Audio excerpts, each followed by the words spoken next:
Hello, hello, hello. Welcome back ulit sa ating YouTube channel. So ngayon, nandito pa rin tayo sa pabahay ng gobyerno kasi yun naman yung content natin. Pabahay ng gobyerno. Walang katapusang pabahay ng gobyerno. Okay, yung pag-uusapan natin ngayon regarding sa mga tanong ng mga kaibigan natin sa ating comment section kung paano daw po makaka-avail silang mga minimum wage earner sa mga pabahay ng gobyerno. Kung itong mga pabahay na nakikita ninyo, no? Hindi po kayo maaari po dito. So hindi po kayo makakabili itong mga pabahay na itong background natin kasi ito po ay para sa mga informal settler, no? So yung mga nasa danger zone area na i-relocate na ho ng gobyerno, ng mga LGU, maring dito sila ma-relocate. At may isang magandang balita dahil sa ngayon meron ng inulunsad ang gobyerno natin, no, na under DSUD naman. So itong program na to na pabahay ng gobyerno, mga high-rise building na po siya. So parang condominium type yung design ng mga pabahay na to.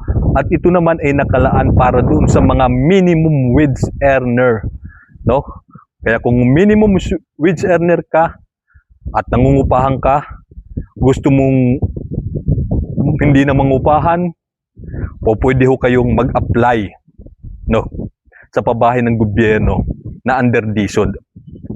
Ito naman po ay under po ito ng National Housing Authority or NHA. So sila naman yung mga namamahala sa mga itong pabahay na to para dun sa mga informal settler. So kaya kung nais po ninyo talagang magkaroon ng mga pabahay, no, pabahay ng gobyerno, pumunta lang ho kayo sa mga opisina ng DSUD. Ang una nyong gagawin, kumuha kayo ng cellphone, i-online nyo ang cellphone ho ninyo, pumunta kayo sa Google Map, i-search po ninyo, i-type po ninyo, ayan, DSUD, D-S-H-U-D. Kita nyo, ayan, lumabas sa screen natin. So i-type nyo yan, doon sa Google Map, at lalabas yan, yung mga satellite office, no, ng DSUD. Kung meron po sa mga lugar ho ninyo, mapalad po kayo. At kung meron din ho, no, mga itinatayong pabahay ng gobyerno na under DSUD sa lugar ninyo, mas mapalad din kayo.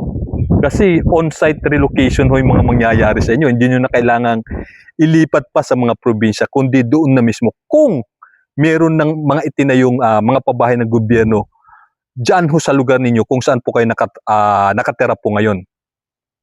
So, ganun po yung mga senaryo. Ngayon, ano naman po yung requirements? Kasi minimum wage earner nga eh. Ang pinaka-principal requirements lang, yun lang, tapos ng lahat. Kailangan po ay miyembro kayo ng Pag-ibig. So, syempre, minimum wage earner nga kayo, 100% miyembro kayo ng Pag-ibig niyan. Yun yung pinaka-principal na requirements. Kapag meron na kayo nun, pwede na kayong pumunta sa opisina ng DSUD, pwede na kayong mag-apply, no? And the same time, yung mga iba pang mga requirements, kung ano man po yun, kumbaga, doon na lang humalalaman sa kanila. Pero yung pinaka-principal na requirements, kailangan miyembro kayo ng Pag-ibig. Parang katulad din ng sa mga private subdivision, no? Para maka-avail ka, kailangan miyembro ka ng Pag-ibig.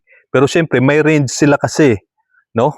Kapag medyo pricey yung mga bahay na katulad nito, kung minimum ka at hindi kaya sa competition nila na makakuha ka ng bahay sa mga private subdivision kasi nga pricey, hindi ka makaka-avail din. Yun yung problema.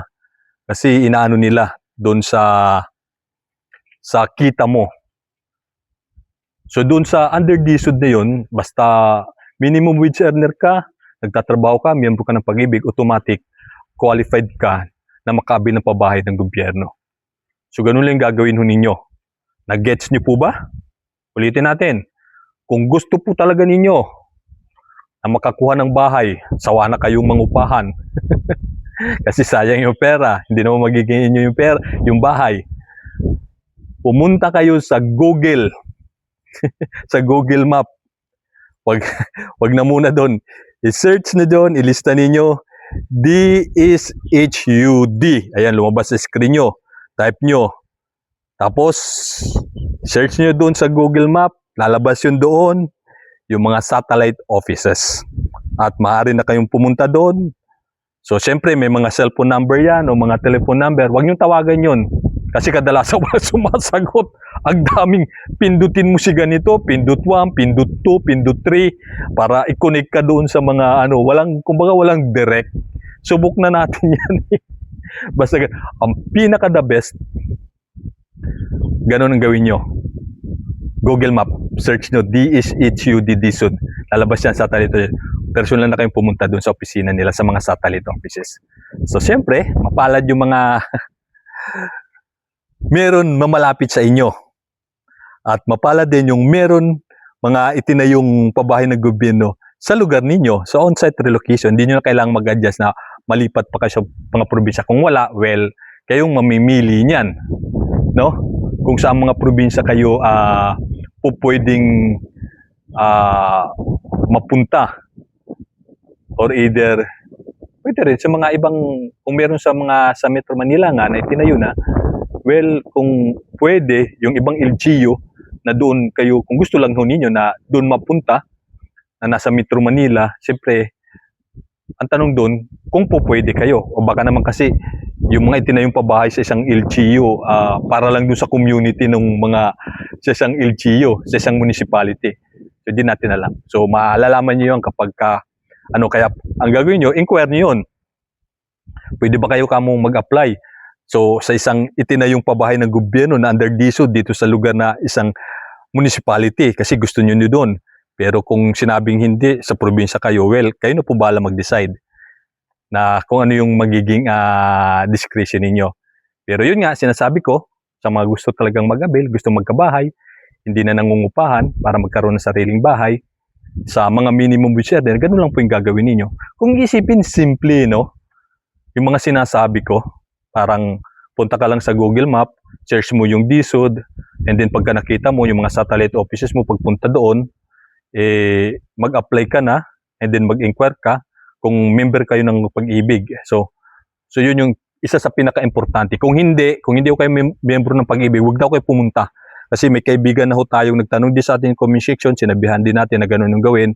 The same time, dahil gusto nila magkabahay, nagpunta ho sila sa opisina ng DSUD at ungunang hinanap nga sa kanila kung sila po ba ay miyembro ng Pag-ibig. So sa kasamang palad, walang miyembro sa pamilya nila sa Pag-ibig, kaya ayun, nalungkot sila dahil ganun yung system, yung policy. So hindi lahat ng mga Pilipino doon sa program na yun na makaka-avail. Kasi kahit yung mga nagtatrabaho, katulad doon yung mga kasambahay, yung mga assistant sa mga bahay. So karamihan naman yan, walang mga Pag-ibig, walang mga SS kahit parang batas na, kung di ako nagkakamali, na dapat maging miyembro na sila, meron ng SSS sa Pag-ibig, PhilHealth. So well, marami pa rin mga tawag dito, mga assistants sa bahay na walang mga ganun, walang mga benepisyo. So yung isa sa mga realidad, no? So yun yung isa sa problema. Kaya kung kayo po miyembro, punta kayo doon para kung ano pa yung mga technical, na sasabihin sa inyo pagdating nyo na sa opisina na mismo actual makakausap ninyo yung mga empleyado. Kasi kahit sabihin ko yung konting idea regarding dun sa kung ano yung mga kailangan, so pagdating sa kanila may sarili pa rin silang discretion yan. Depende pa rin yun sa tao na mag-a-assist sa inyo doon sa mga ahensya ng gobyerno. So yun yung isa, kung very strict sila na kapag ka-miyembro ka ng Pag-ibig at then may trabaho ka, automatic qualified ka na, pwede kang makabi. Well, magandang balita po yun. Kaya kung sino man po sa mga kaibigan natin na nagpunta na doon, tag-apply, comment nyo na lang na ganun ho yung mga naging karanasan po ninyo. Kasi napakagandang balita ho nito para sa mga kaibigan natin na nais na magkaroon ng sariling bahay. Diba? Yung mga ganun, basta sinabi ng DSUD, membro kayo ng Pag-ibig, may trabaho ka, qualified ka. Kasi mamaya naman baka miyembro ka ng Pag-ibig tapos nagkaroon ng mga kung ano-ano pa mga technical kaya hindi ka naging qualified. Ayun lang ang problem.